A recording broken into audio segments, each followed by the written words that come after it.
Hola, bienvenidos a Justo en la Diana, el programa que analiza el hecho noticioso en todos sus círculos de acción. Los derechos de los palestinos no están a la venta. Así expresó el presidente de la Autoridad Nacional Palestina, Mahmoud Abbas, ante la más reciente iniciativa del presidente Donald Trump, su llamado Acuerdo del Siglo. Una estrategia donde aparentemente se formarían dos estados para Israel y Palestina. Esto con el objetivo de acabar con uno de los conflictos más antiguos del Medio Oriente. En teoría se oye muy bonito, pero la realidad esconde oscuros intereses. Si quieres saber de qué se trata, acompáñenos hoy, Justo en la Diana.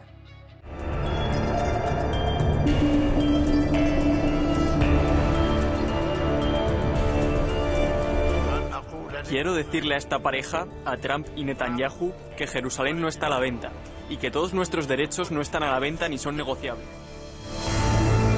El acuerdo de hoy es una oportunidad histórica para que los palestinos logren finalmente un Estado independiente propio.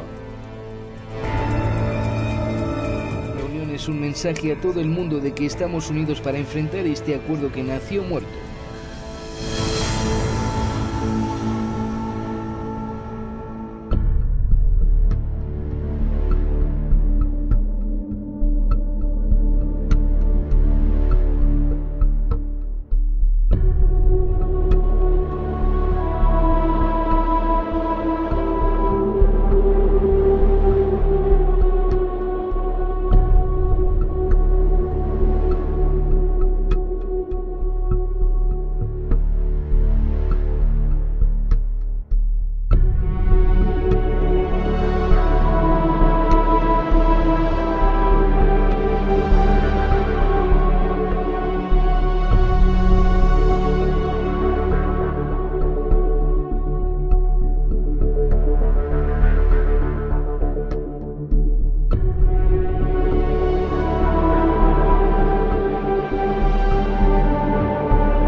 El llamado plan del mandatario estadounidense no es nuevo. Desde hace unos 3 años se viene gestando, pero sin tener en cuenta la participación de una de las partes, los palestinos. Dicho acuerdo propone nuevas fronteras muy favorables para Israel, manteniendo la capital Jerusalén dentro de sus límites. Es uno de los temas que más discordias ha traído. Más adelante, con nuestra experta en el estudio, veremos por qué. Analicemos ahora en el siguiente gráfico varias de las características de este plan de Estados Unidos para Israel y Palestina.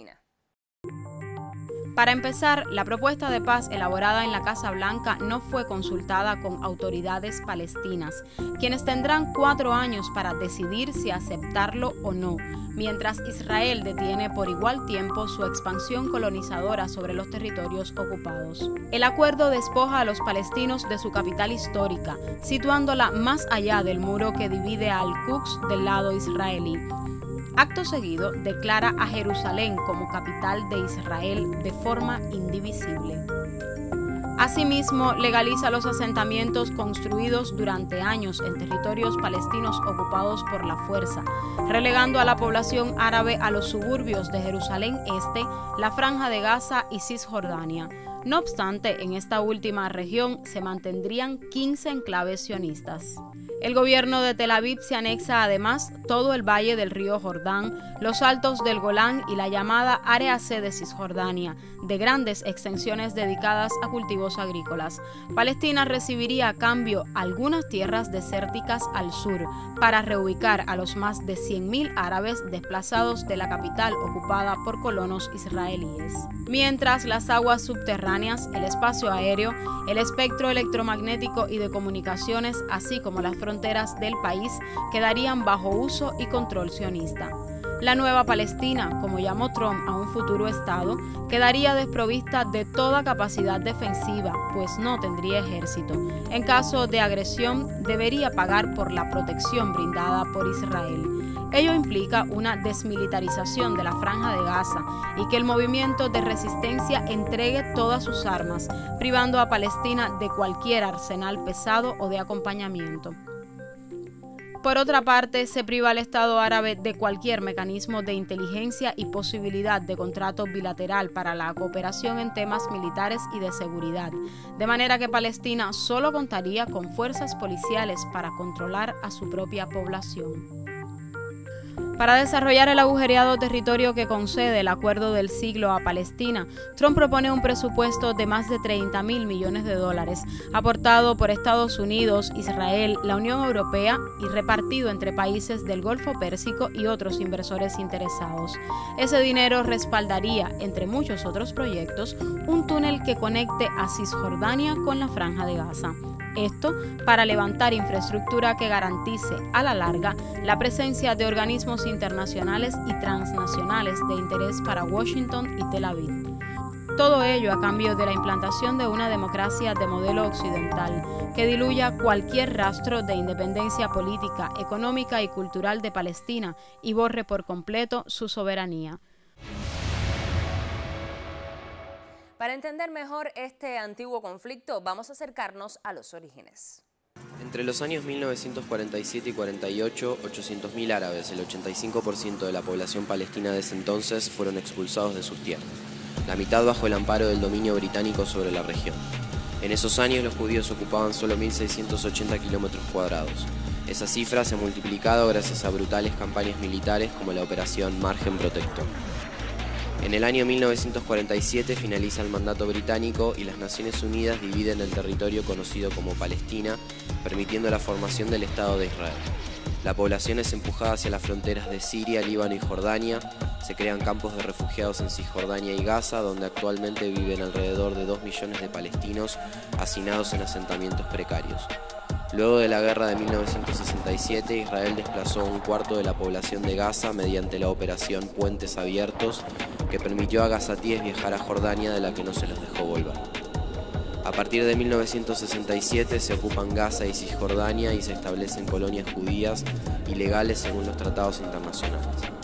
El gobierno gasta $6,3 billones por año para penetrar en los territorios ocupados. Desde 1993 se han demolido 20.000 casas palestinas para construir 53.000 israelíes, haciendo de la invasión un negocio formidable para las corporaciones constructoras. Los árabes viven sometidos a controles militares cotidianos, encerrados en guetos, atacados por los colonos con la protección del ejército, detenidos sin motivo y torturados. Los palestinos no gozan de la libertad de circular libremente en sus propias ciudades. Israel ha construido un muro de 440 kilómetros para acercar Cisjordania y establecido 522 puestos de control en su interior, haciendo imposible la circulación para el que no sea ciudadano israelí. Por otro lado, desde 2007, Gaza y Cisjordania sufren un bloqueo económico que hace al 80% de sus habitantes dependientes de ayuda humanitaria. Hoy nos acompaña en el estudio Giselle García Dorén, especialista en temas de Medio Oriente del Centro de Estudios Hemisféricos y sobre Estados Unidos de la Universidad de La Habana. ¿Cómo estás, Giselle? Bien, gracias. Muchísimas gracias por estar con nosotros aquí una vez más en este espacio. Giselle, para entender un poquitico este nuevo acuerdo, la primera pregunta que se impone es ¿cuáles son las razones por las cuales los palestinos rechazan este acuerdo? Diana, para hablar de por qué es que tienen que rechazarlo, desde el inicio están rechazando la situación a la que están obligados a vivir. Estamos hablando de un conflicto que data desde la llegada de los primeros asentamientos, los primeros colonos desde finales del siglo XIX a las tierras de lo que conocemos hoy como Palestina. Y esto es lo que ha llevado a un proceso que estamos viendo después del 47 y las guerras sucesivas, estamos viendo qué es lo que ha ocurrido al interior de este pueblo. Estamos hablando del pueblo palestino. Ahora, las organizaciones que integran los diferentes fuerzas políticas dentro de la Palestina han tenido diferencias. Aquí se ha conocido sobre eso, la población conoce sobre esas informaciones recientes, Pero la política de la administración Trump ha venido a acentuar en esas diferencias. ¿De qué estoy hablando?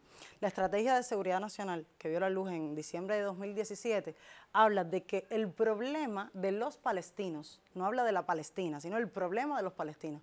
Y esto es muy interesante. Recordemos que se inició con el reconocimiento, la administración prácticamente inició con el reconocimiento de Jerusalén como capital de Israel, y hay toda una política dirigida a acentuar las diferencias dentro de las propias fuerzas, a que entre ambos incrementen diferencias, como ya hablaba. La unidad para atacar esas diferencias. En el acuerdo, que es el centro del programa, en el acuerdo, ¿cómo se expresa? En el acuerdo que acaba de ver la luz. Ellos lo que plantean es que al único grupo que van a reconocer es a la Autoridad Palestina. Es decir, están separando a Hamas, a la Yihad Islámica, a los otros grupos que también integran a las fuerzas políticas en Palestina. Están reconociendo que solo la Autoridad Palestina es con los que van a negociar. Es decir, los demás no tienen ni voz, mucho menos votos, porque ninguno ha tenido ni voz ni voto en esto, pero los demás no van a tener así un futuro reconocimiento político. Pero es que ni siquiera la Autoridad Nacional Palestina está diciendo que apoya este acuerdo por razones múltiples que analizaremos en los próximos minutos, pero algunas de ellas ya están expresadas, como la propia Jerusalén, que no estará incluida en el acuerdo. Exacto. ¿Qué es lo que hablan ellos? En el acuerdo, lo que plantean es que reconocer a otros grupos sería alentar al terrorismo.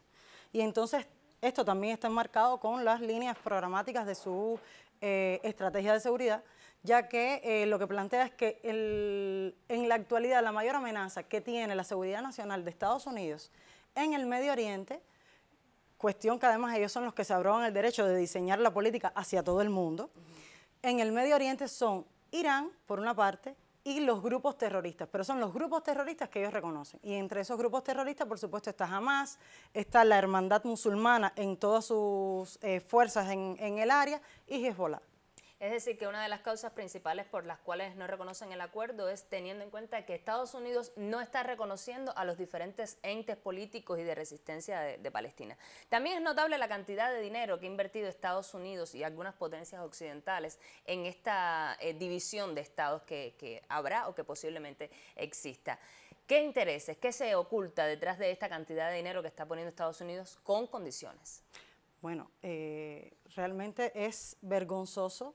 Con 50.000 millones de dólares, ellos pretenden comprar no solamente la dignidad de los refugiados que están en cada uno de los países que bordean a los territorios palestinos, sino que plantean, son dos, es decir, el plan tiene dos partes, el marco político y el marco económico. Que en el marco político, los palestinos, según Trump, deben llevar a vías de hecho para que entonces se cumplan las medidas económicas que ellos plantean dirigidas hacia las infraestructuras, los espacios de residencia, como hablan ellos, y todos sabemos las condiciones en las que viven los pueblos palestinos, ellos dicen las áreas residenciales, y la otra parte es hacia la agricultura, es decir, industria, agricultura, pero estamos hablando de que es un rediseño que ha hecho el gobierno de Trump para el Medio Oriente, que ha ido desmontando durante sus primeros 3 años, en los cuales él ha pensado que en todas negociaciones, es decir, apartarse de lo que había hecho la administración Obama anteriormente y comprar la dignidad de cada uno de los pueblos. Es lo que ha estado haciendo con Irán, es lo que ha estado haciendo también con Palestina, cada uno de los acuerdos que se pudo haber llegado en un momento, desmontarlos. Y ahora, cuando sabemos que está en un proceso de juicio político y a la vez de cara a las elecciones de noviembre de 2020, está como cerrando un ciclo con estas acciones de tratar de comprar cada uno de los acuerdos previamente pactados. Te propongo hacer una primera pausa, Giselle, para seguir analizando este tema en próximos minutos. Es tiempo de escuchar las voces de algunos de los protagonistas de este aparente plan de paz. Volvemos luego de la pausa. Le expliqué a Abbas que el territorio asignado para su nuevo Estado permanecerá abierto y sin desarrollar durante un periodo de 4 años. Durante este tiempo, los palestinos pueden usar todas las deliberaciones apropiadas para estudiar el acuerdo, negociar con Israel, alcanzar los criterios de estadidad y convertirse en un Estado realmente independiente y maravilloso. Mi visión presenta una oportunidad de ganar-ganar para ambas partes, una solución realista de 2 estados que resuelve el riesgo del Estado palestino para la seguridad de Israel.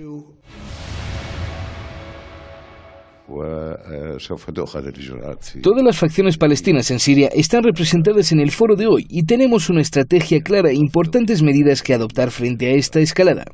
Creo que existe un consenso nacional palestino contra lo que yo califico de acuerdo de Trump. Esta conspiración significa la eliminación del acuerdo de Oslo. Los enemigos nunca podrán eliminar la causa palestina. Todo el pueblo en cualquier parte del mundo saldrá para reiterar su rechazo a este acuerdo. Tenemos varias alternativas para enfrentar el acuerdo del siglo. No estamos en una posición débil. La decisión está en nuestras manos. Somos los dueños de la causa. La victoria del eje de la resistencia en Siria y en la República Islámica de Irán nos fortalece. Debemos aprovechar los factores de nuestra fuerza. Estados Unidos y el régimen israelí no podrán imponernos este complot. Entonces nuestra reunión es un mensaje a todo el mundo de que estamos unidos para enfrentar este acuerdo que nació muerto. Este plan que no devuelve la tierra ocupada a su gente y que no reconoce las fronteras de 1967 y tampoco reconoce que Jerusalén es una tierra ocupada y se le concede a Israel como capital, mientras sus organizadores lanzan una guerra financiera en nuestra contra, no es más que un plan para liquidar la causa palestina. Lo rechazamos y llamamos a la comunidad internacional a que evite ser parte de todo esto, ya que es incompatible con los principios básicos del derecho internacional y los derechos del pueblo palestino son inalienables. Quiero decirle a esta pareja, a Trump y Netanyahu, que Jerusalén no está a la venta y que todos nuestros derechos no están a la venta ni son negociables.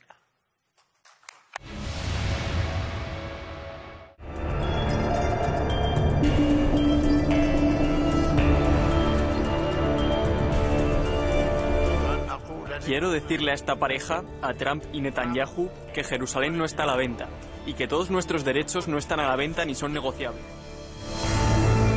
El acuerdo de hoy es una oportunidad histórica para que los palestinos logren finalmente un Estado independiente propio. La reunión es un mensaje a todo el mundo de que estamos unidos para enfrentar este acuerdo que nació muerto.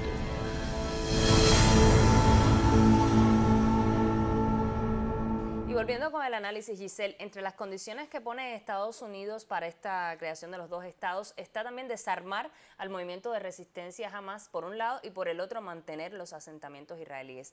¿Qué consecuencias podría traer esto, sobre todo con la pésima referencia que está habiendo Hamas de lo que sucedió en Colombia luego de que se desarmó al grupo de la FAREP? Exacto. El tema de desarmar a Hamas parece una de las decisiones más desacertadas dentro de toda la serie de proyectos estos que no es solo lo que estamos viendo, sino ha sido un proceso de proyectos que ha ido presentando como pequeñas filtraciones hasta ver la luz esto que estamos viendo. Y ciertamente hay un interés marcado en tomar a Hamas como el ejemplo, lo mismo que ya mencionabas, lo mismo que está ocurriendo, que estamos viendo en América Latina, desarmar a Hamas y decirlo, tomarlo como el legado antiterrorista para el área. Sabemos lo que ocurrió con el caso de Soleimani en el tema de Irán y ahora estamos viendo la misma variante, pero con un modo más diplomático, se pudiera decir, en el caso de Hamas. Por supuesto, esto va a tener, ya de hecho, está teniendo desde la conferencia en Manama, en Bahrein, en junio del año 2019, estamos viendo reacciones. El pueblo ha salido y ha protestado por esto, precisamente porque no están de acuerdo con que mediante medidas económicas se le dé soluciones a un conflicto de larga data, donde no estamos hablando solamente de los problemas económicos que tiene, estamos hablando de soberanías. Estamos hablando del problema de soberanía y de autodeterminación, de las condiciones que tienen los refugiados fuera, pero además las condiciones que tienen el pueblo palestino dentro de Gaza. Y en ese mismo caso entra lo de los asentamientos israelíes que te mencionaba. Exacto. Pero lo vemos siempre, incluso en el territorio, es decir, en la parte terrestre. Pero tenemos que recordar que incluso Gaza se le ha ido retirando las millas marítimas que pueden aprovechar los pescadores, que es de las pocas soluciones económicas que tienen en esa región, se le ha ido retirando en los últimos años la posibilidad de salir a pescar. Entonces, estamos viendo un bloqueo y un cerco económico y político dentro de esta sociedad para asfixiarla al máximo. Te propongo hacer una segunda pausa. Recuerden que pueden seguirnos en nuestras redes sociales, tanto en nuestra página de Facebook como nuestro canal en YouTube, ambos con el mismo nombre, Justo en la Diana. Si Trump anuncia el acuerdo del siglo, colocará a toda la región en el cráter de un volcán. Por lo tanto, Estados Unidos e Israel asumirían la plena responsabilidad de la revolución del pueblo palestino frente al acuerdo del siglo para echarlo abajo. Es un gran logro la gestión de Netanyahu para alcanzar este acuerdo. Que hiciera que Trump promoviera este plan es un gran logro. Creo que deberíamos aceptar todo lo que Trump ha propuesto. Es inteligente y trabaja mano a mano con Netanyahu, a quien apoyo. Netanyahu será lo suficientemente inteligente como para manejar las sugerencias de Trump de una manera sabia. Necesitamos la iniciativa de Trump.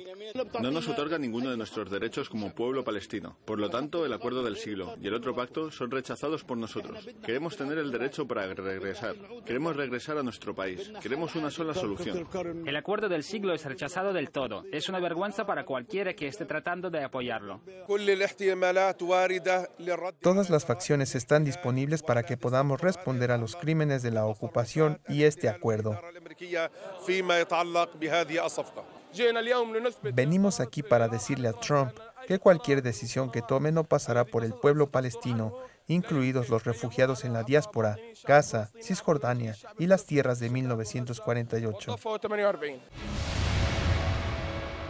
Sobre el tema de la capital, Jerusalén, que está reconocida por Naciones Unidas como tiene una condición internacional diferente, ¿qué consecuencias pudiera traer a lo interno entre ambos países, entre los palestinos y entre los israelíes, que se reconociera más favorable para los israelíes?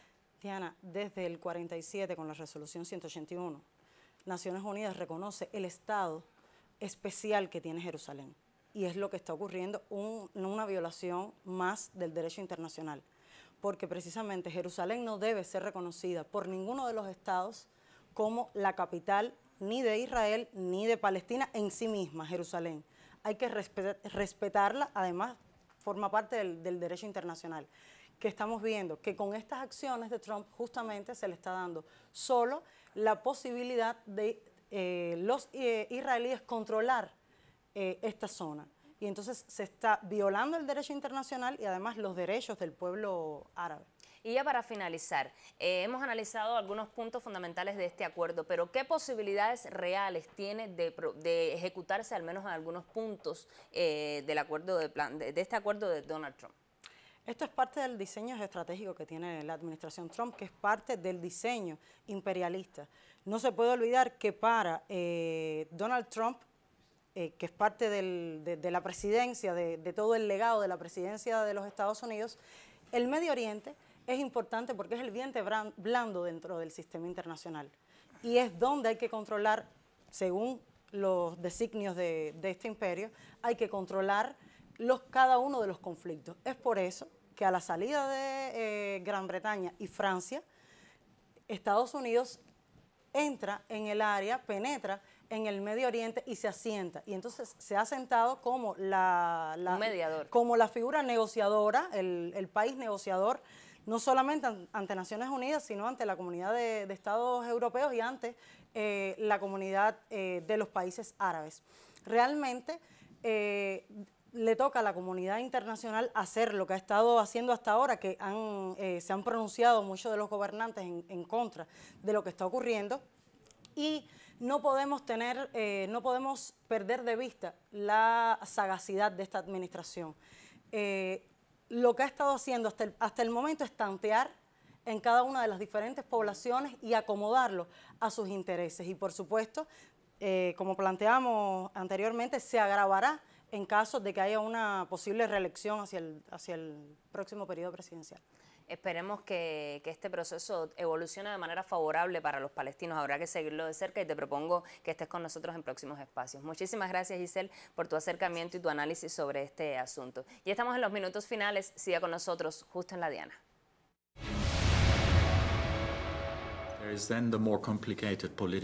La Agencia de la ONU para los Refugiados de Palestina en Medio Oriente está muy preocupada si lo que pasa con los refugiados palestinos registrados se elimina de la mesa de negociación en un plan como este. Sería una injusticia. No se puede echar a la gente de sus tierras. Es un acto de injusticia.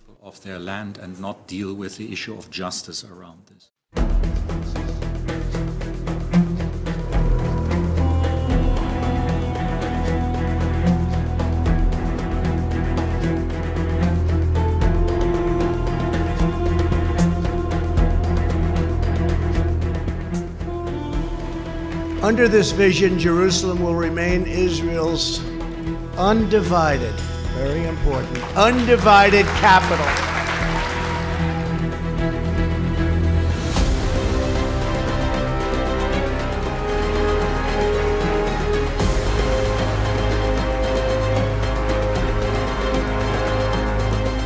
For courageous leaders to set a new course, to pursue what is right, to change the future.